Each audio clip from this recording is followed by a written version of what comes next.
Hey, friends, welcome back to day 3 of the workshop, Operation Reset. I am so excited that you are here. You've done day 1, you've done day 2. Hopefully, you've done your homework. And if you are VIP, I hope you have already set up your one-on-one with me. And I hope that you have printed out your extra prompts and your bonus worksheets as well. If you aren't a VIP and you would like to be a VIP, you can there should be a link somewhere in the email if there's still room. And if there's not room, send me an email, reply to the emails that get sent to you and say, hey, can you take one more? And more than likely, I'm going to try my best to squeeze you in because I've been praying, honestly, for those that are going to be coming through this workshop. And I don't know. Like, I'm already off script, but I want you to know I've been praying for you. And my heart is burdened for those who are ready to do the work. Not because you want to, not because you're not afraid, but because like you have to. Like you have to do this work because you recognize the direction that you're going, the ways that you've been living isn't it's not working. And so I've been praying today, especially just for those who would take that leap of faith, would have courage to recognize, to feel that nudge, that you would be able to get quiet enough to hear God say, like, it's time to do it, to do life in a different way. And so, with that being said, if you're wanting to be a VIP and you don't see a button, go on and send me an email. Take that extra step. I will do my best to get you in as a VIP because I want you to know that as a life coach, like, I didn't sign up to do this to make money.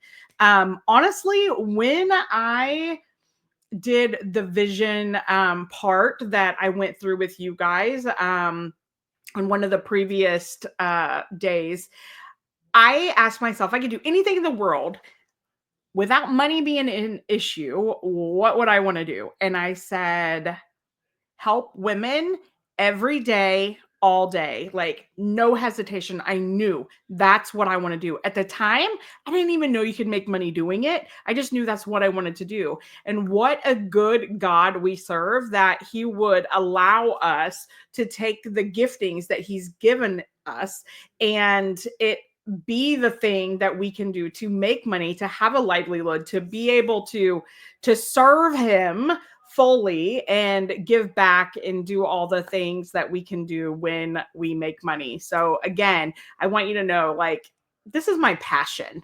If I didn't make any money doing it, like, in fact, that has been a struggle for me. One of my coaches in the past that I worked with when I first got started, she was like, Melissa, you can't take any more free calls. Like, you have, like, and again, when you start managing your time better and you start recognizing that time is a precious commodity, we talked about that yesterday. When you start doing that, you recognize that, like, every hour counts. I have this note up here. And if you've been to a workshop before of mine, you may have heard me talk about this. But my boy, my guess is he was probably 16 at the time. And he left a post-it note on my desk one day. And I found it recently and I hung it back up. And it says, I'm looking at it. It's faded a little bit. I'm trying to read it. Value time over money. You can always make more money. You can never make more time. And friend, I want you to know, like, he was 16 then. He is 21 now. He just got married. He lives in another state. He moved back to where we used to live. And I'm like, oh my gosh, it's so true. And every time I get a chance to talk to him, like, I'm so proud of, like, although I'm pretty sure that is a Gary V quote, like, I just love and the wisdom that he has, and I just love that kid. And so when we're talking about getting our time back and simplifying our life and being intentional, I want you to know, like, I don't come from this place of just saying words. What I'm teaching you is what I have learned from doing. I have put my money where my mouth is, so to speak. Like, I've done the work. I've gotten, I wouldn't say necessarily fully to the other side. It's always a process. It's not perfect. Sometimes I get too far to the right. Sometimes I get too far to the left. And I'm trying to find the middle of the road that we talked about yesterday. And so I'm off my notes, but I just want you to know that I'm very passionate about what I do.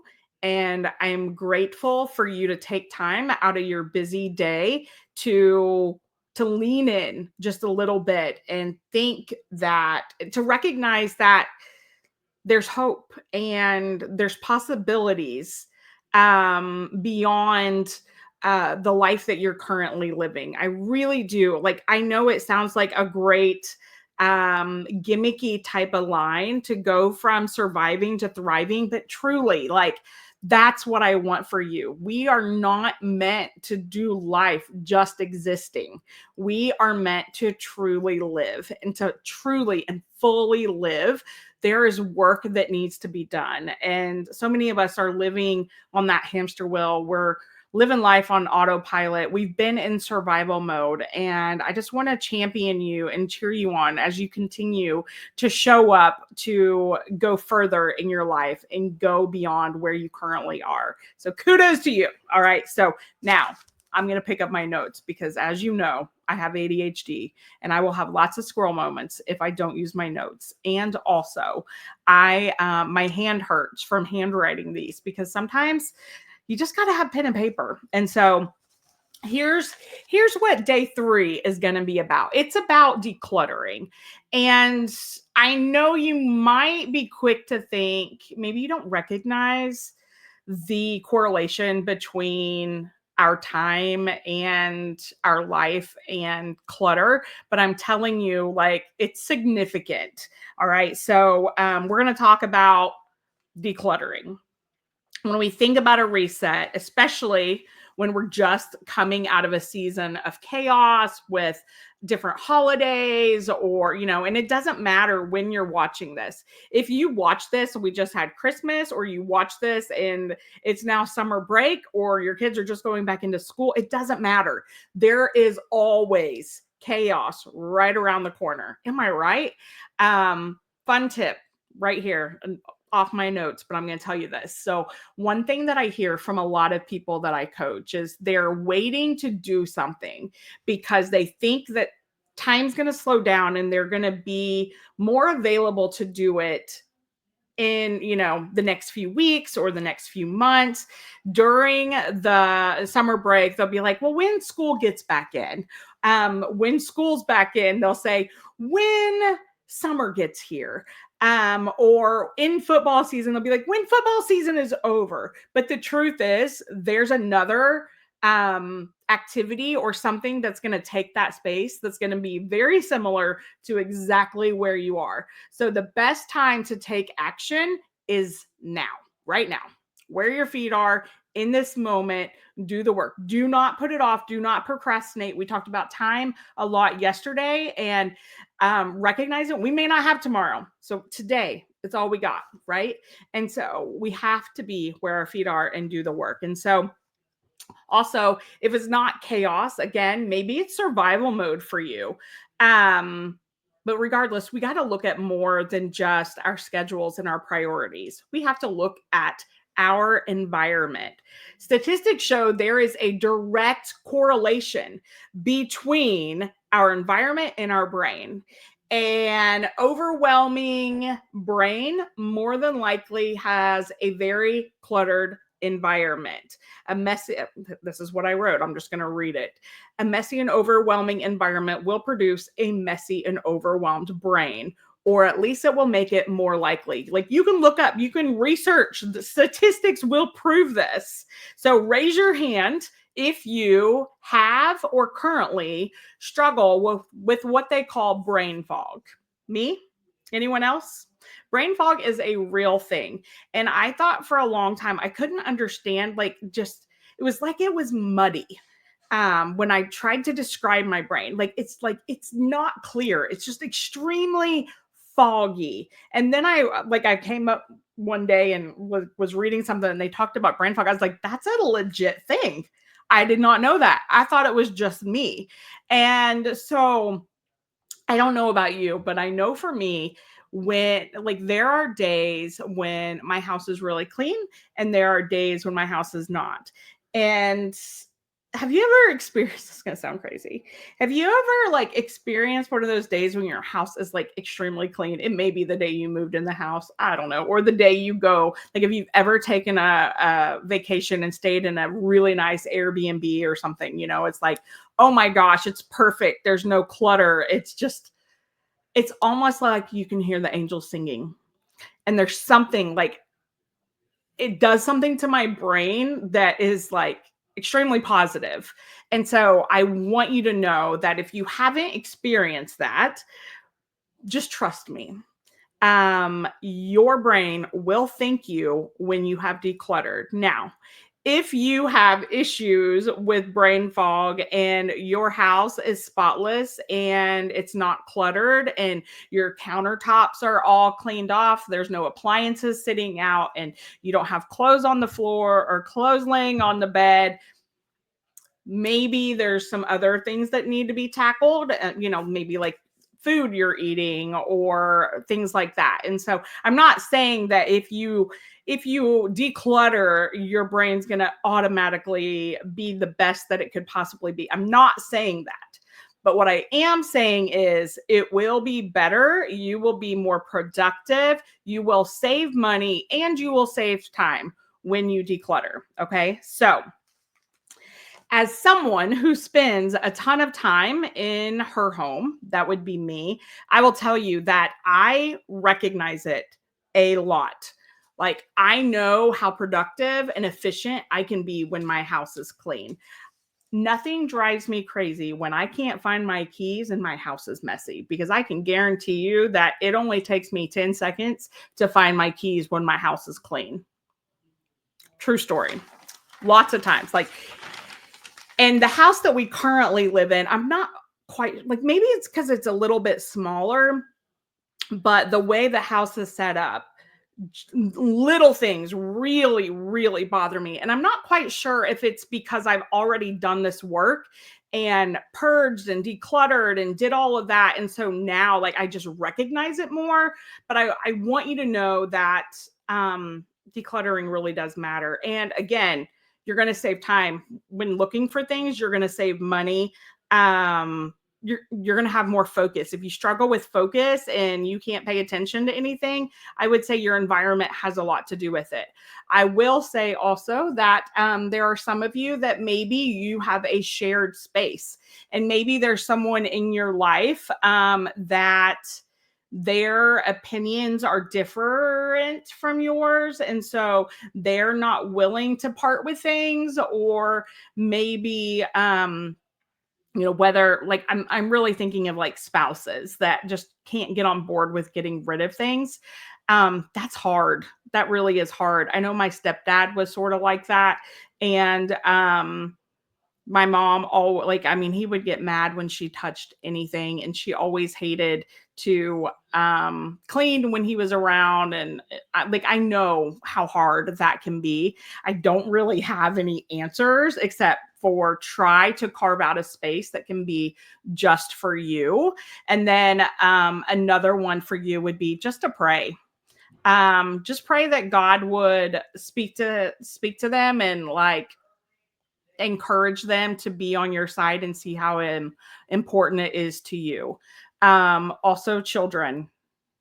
When you have young children, it can, I think it can be hard with all kids. I know me going from 4 kids down to 2 when 2 left the house made it a whole lot easier. So recognize whatever season you're in, it can change, but there are still some things on this list that I think will be very beneficial. So do not skip the rest of this video because you think it doesn't apply to you because you live with a bossy pants who won't let you get rid of anything. I think for you, I would say try to find some space that you can have designated as just your own. Whether it's a sunroom or the front porch, or it's like a little corner in your bedroom or a bathroom, like some space that you can just count as yours so that you can go and really feel good in there. Um, Also, I'm just gonna say, like, there are some people who leave, like, I'm thinking of kitchens, like all the appliances and everything out on the cabinets. I'm not that girl.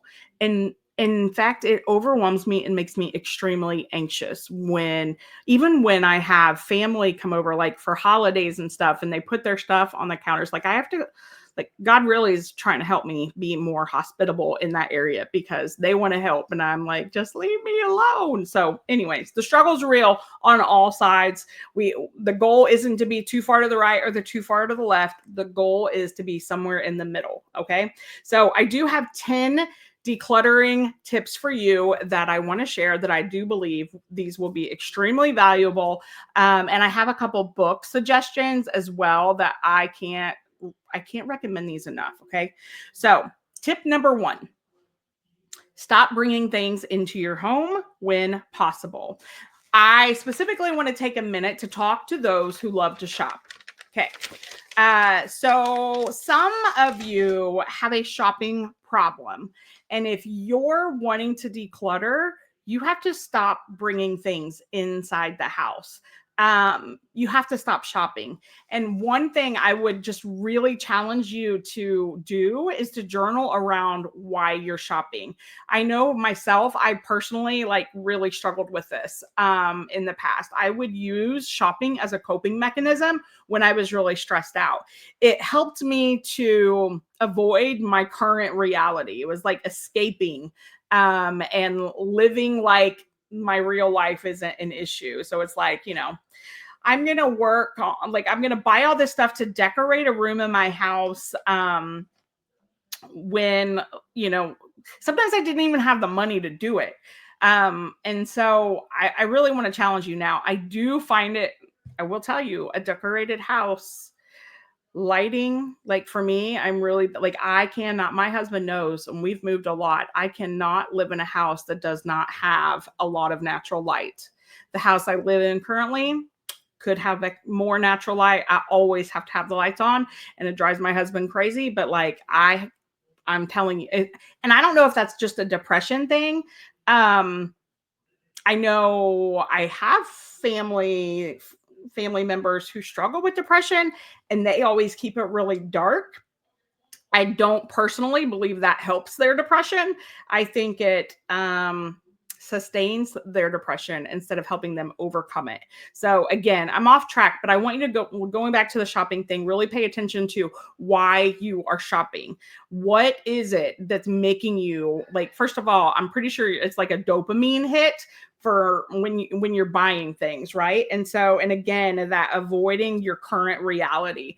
When I was helping with my sister who has some mental health struggles, she came to me homeless, living in a U-Haul. Like, she was like hit the lowest of the lows. Okay. When I was helping her, one of the things I recognized was like she was constantly buying things that she didn't need. Like, she was living in a hotel for a while, and she would go and she was buying like a computer. She went and she bought all this stuff for her cats, and um dishes. Like, she went and bought dishes and pots and pans, and I'm like, girl, you're living in a hotel. Like, you do not need to be spending money on these things right now. But it was a coping mechanism to help her with her current reality. And sometimes when we're dissatisfied in our life and we're not content, we shop to help us feel better. Be very careful of that, because first of all, that's not sustainable. uh, God wants you to turn to him instead of your shopping. Also, it's going to cost you way too much money, and your house is going to end up filled to the brim, and you're going to have to get rid of some things. So unless you just have a lifetime access of money. You have a money tree literally in your backyard. And in that case, I would say buy things for other people instead of for yourself, so that your house does not become super cluttered.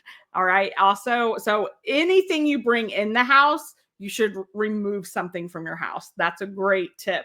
As well, especially as you're doing this, because you can purge all day long, but if you're constantly bringing things in, you're never going to see any progress. All right.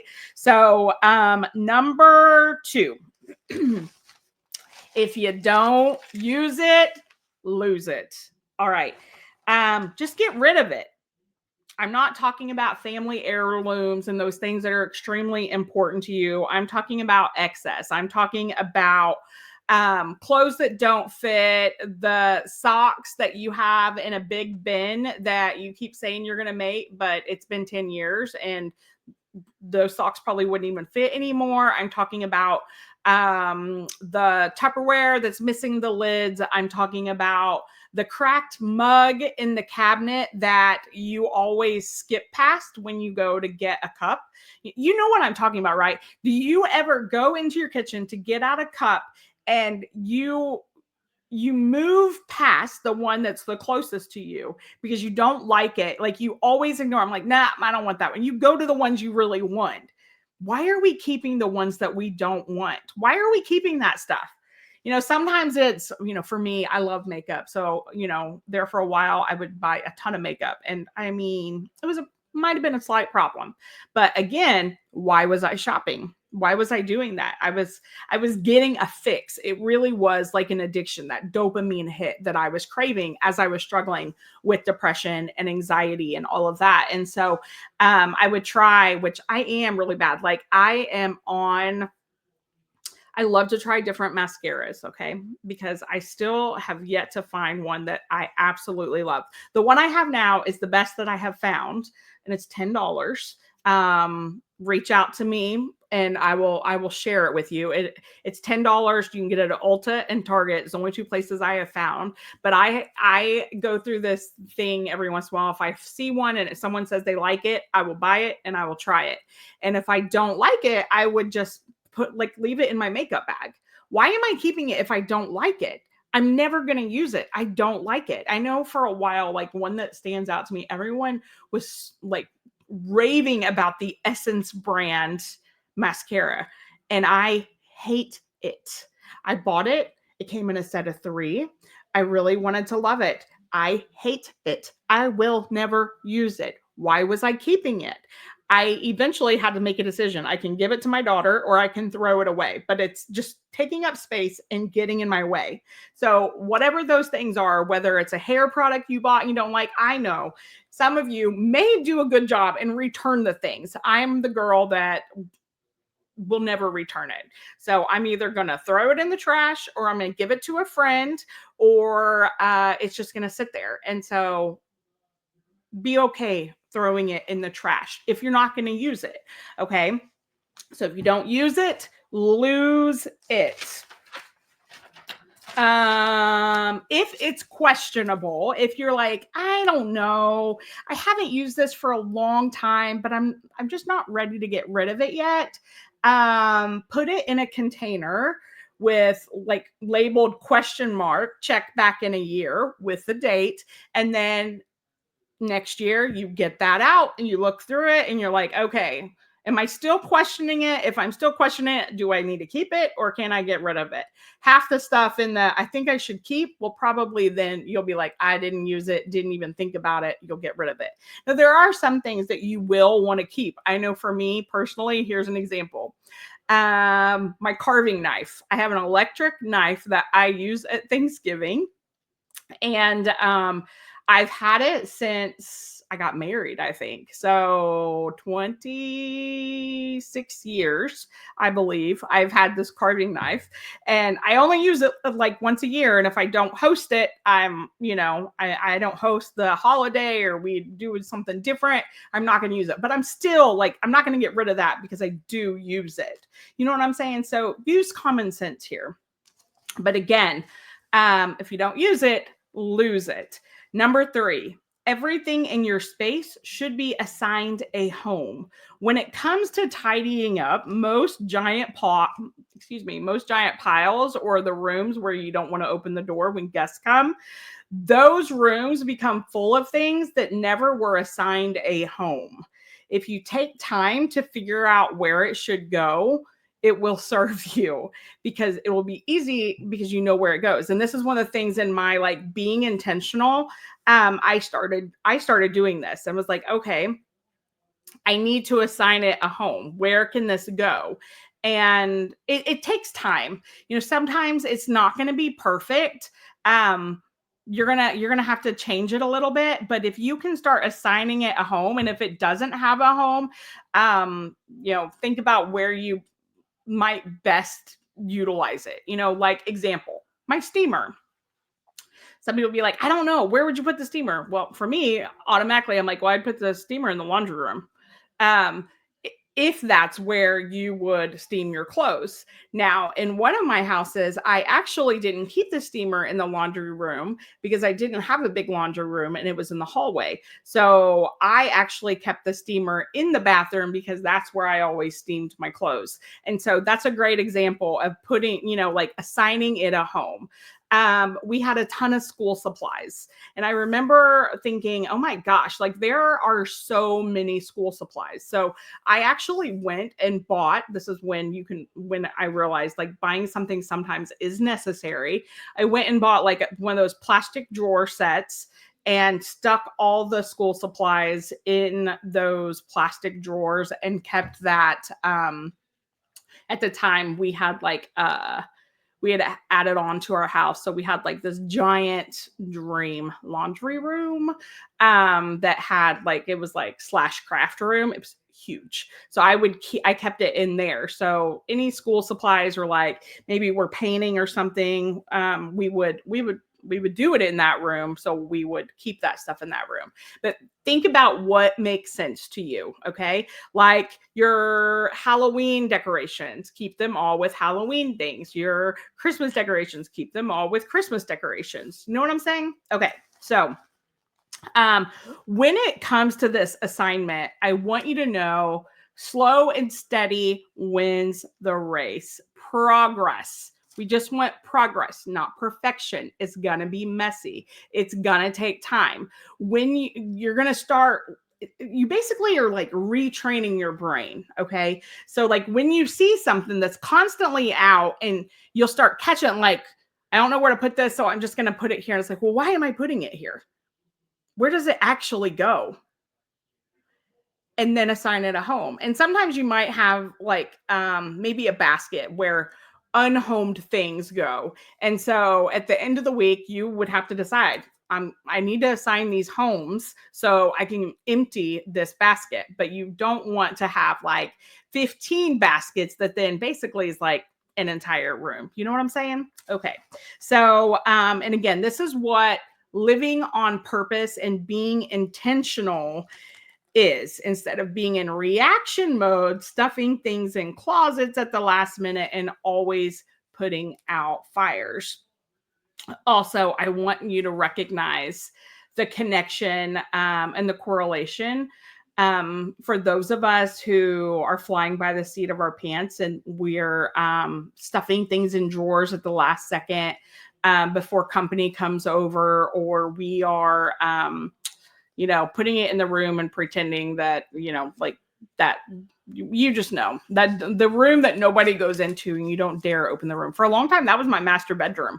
Oh my gosh, I would be so embarrassed when my kids would come over and maybe their friends and I'm like, they'd come to my bedroom. I'm like, are you kidding? Do not let anyone in this room. It was the worst room in the entire house. we want to do better than that, right? So anyways, but also recognize the connection between stuffing things and stuffing our feelings, because if you are pretending things are good when they are not, um we don't want to do that, because this is about going beyond pretending. Sometimes we pretend like everything's okay when it's really, really, really not okay. Recognizing that you're not okay. Like, I remember I did a whole blog post. I'm like, I am not okay. And writing that in my journal, and facing that fact that I was not okay. And the fact that I wasn't okay was okay. Like, it was okay to acknowledge that. And I needed to be honest with myself instead of pretending like everything was great when I really was not okay.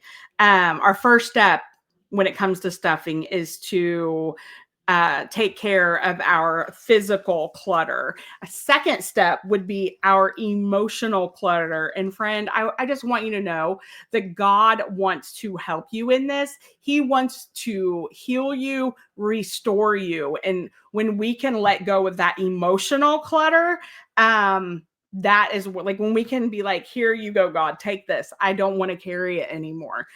Sometimes it starts with the physical things in our life, and then we can get to the emotional baggage and the weight and things, that trauma we've been carrying around for years that we have no business carrying. Number 4, create boundaries. Excuse me.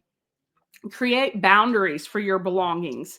If you keep nail polish in a basket and that basket gets full and it's overflowing, I can think of some cabinets even, where, like, my Tupperware container used to be like my Tupperware cabinet used to be this way. Like, you have to be careful opening it because things might fall out when you open it up, that kind of thing.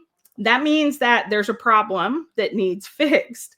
And so we need to get rid of some things so that it fits in the assigned boundaries that it has. It doesn't mean use 3 different cabinets or get a bookshelf. Like, a lot of people be like, well, let me get a bookshelf. I'll keep all that stuff on another bookshelf. They have 15 bookshelves or 15 totes for the same thing. And that's just like, that's not serving the excess in your life. Like, the excess, no, no, no. Like, let's not do that. Another thing that I recognize, because as somebody who really, really, really struggled with laundry. Laundry was a big issue for me for a long time. I hated doing laundry. I just mentioned this.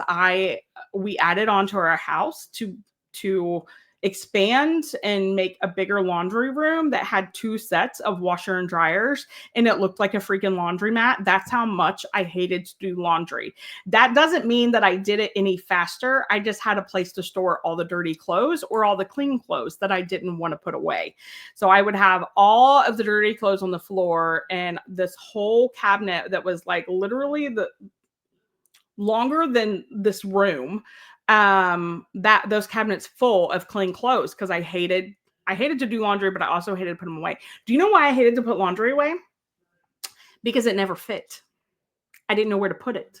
So once I started purging and getting rid of things and recognizing, like, if I get rid of some t-shirts or I needed to create a home just for my t-shirts. And then when they didn't fit anymore, then I recognized, there's a problem, because and that's why I didn't want to do laundry. That's why I hated to put dishes away, because I knew that it was gonna, like, I'm constantly like, I would try to jam one more thing in there and slam the door real quick and pretend like, nothing's gonna fall out when you open it up, when I knew that whoever opened it next, it was going to fall out. You know what I'm saying? So, like, I started recognizing in those moments of being intentional, like, this is why I don't like doing laundry. This is why I don't like doing this. And so, again, create boundaries for your things. Space is limited. So many of us struggle with wanting excess, and just have issues when it comes to limits. And so learning boundaries and limits, it works for other things in our life, but if we can start with just understanding the limits of things physically in our home, it's a great lesson to start learning, and God will start teaching you about other boundaries and other areas where you're not limitless, like with your time, like with your, other resources. Um Moving on to number 5, because this is it's moving on. Number 5, start with areas you see every day. When that area is done, you'll feel better and it will help you build momentum. Okay, so this is a tip that I learned, and I'll share this book at the end. It's actually, I think, the number 10 tip. So many times you want to start with a room that you never go into. You want to start with that room that is like the spare room that nobody uses. It's like a dungeon. Don't start there. Start with the room that you are in every single day, the areas that you see all the time. When I started this process, I believe I started in the kitchen.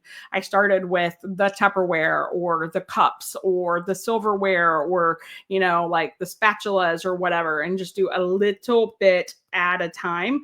But when you start with that you can see every day, it really does, like, it's kind of like Dave Ramsey with the paying off your debt. He always says, like, start with the snowball effect is what it's called, so you would pay off the smallest debt first, and once you've done that one, then move to the other one. It may make more sense to do the biggest debt first, but the goal is to get some of those quick wins under your belt so you'll want to keep going. And so that's why start with the areas that you see the most. So maybe again, the rooms that you're in all the time. For me, that would be the living room, that would be my office, that would be my kitchen. Number 6, this is a do not do. Do not tackle an entire room at one time.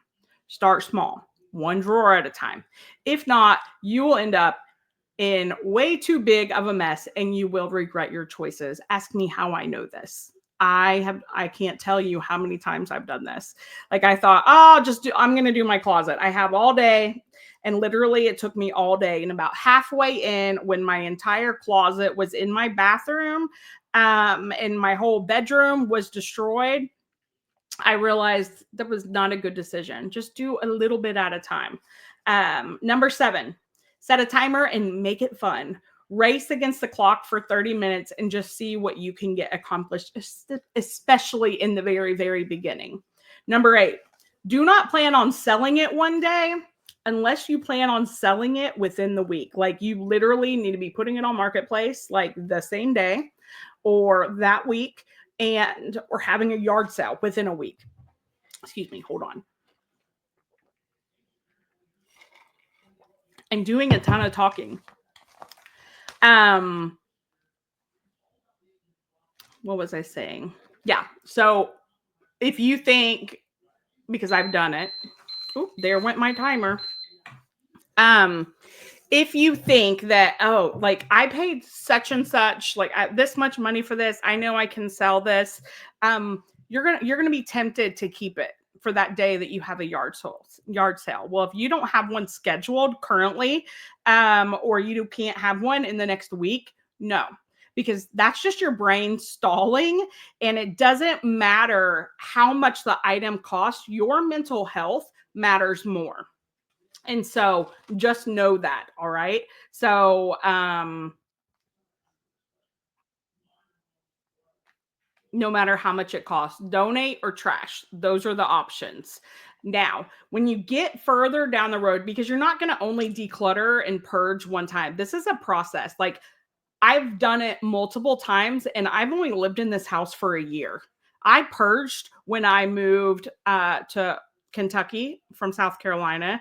I purged when I moved from one house to another house in the same city a year later. And I purged again when I went from that house to this house. And I've purged again since I've been here. So this is an ongoing process because, again, you can't keep things from coming in your house all the time. You know what I'm saying? Hopefully you do. All right. So number 9, donations must go as soon as possible. This is what I would recommend. Fill a tote and immediately go put it in your car. Because if not, and I know I was guilty of this, I had an entire pile of donations by my front door for months. It was the biggest eyesore, but I was lazy and I just didn't want to go put it in my car. And I kept thinking my husband or my kids would do it. And so I still think even that eyesore, like I knew it was going to go eventually, but the biggest win would be to go on and put it in the car immediately so that it can go immediately. Because, first of all, if people see it, they'll be like, "What are you getting rid of that thing for?" And some people will take things out of the pile. Ask me how I know that. All right. Now, number 10, listen to these books on audio. I have some good book recommendations. This is like a pep talk in your ear as you are decluttering. Okay, so while you're decluttering, listen to these books. They're by Dana K. White. The first one is called Decluttering at the Speed of Life, Winning Your Never-Ending Battle with Stuff.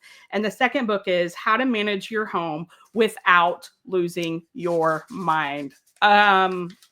Yes, you're going to need that. All right. So, and then lastly, I just want you to know that your home really has the potential to elevate your mood and brighten your day or do the complete opposite. There's no shame in asking and recognizing that you may need help. Especially if your home is not in the best condition, but also recognize the direct correlation between anxiety and depression and a messy house, because sometimes help really is required. I want you to know that as someone who struggles with ADHD, I've struggled with depression, I've gone through some really, really hard things. One of the things that I really was really hard for me to get through to my husband even. And he saw me every day. And I finally described the depression like this. Like, there are some days when I have good brain days and I'm in a really good place and I can get all the things done. Those are the days that I'm cooking dinner, my house is clean, like I'm on top of things are great. And there are other days when I can't get out of bed, or getting out of bed and taking a shower is like all the energy I can give that day. And so when you're in that place, try to let somebody know so they can pick up some of the slack. Tomorrow, we're going to be talking about my three favorite words: eliminate, automate, and delegate, when it comes to things that's not things you can just get rid of or stop doing, like the necessities.